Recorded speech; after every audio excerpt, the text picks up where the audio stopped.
Most people solve this question like 18 divided by 3 is equal to 6.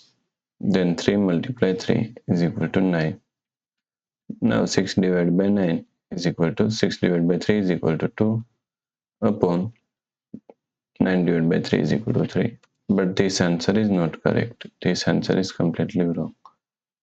So now let's solve this problem correctly by using a PEMDAS rule. Okay.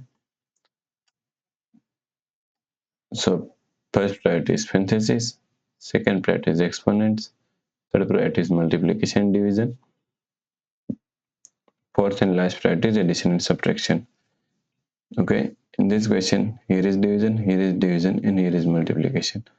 Multiplication and division both have equal priority, so we have to solve it from left to right. So first we have to solve this division, okay? Because we have to move from left to right.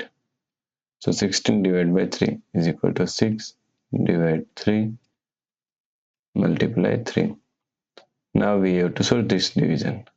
Okay, so 6 divided by 3 is equal to 2 multiply 3. Now 2 multiply 3 is equal to 6. So the correct answer is 6. Okay.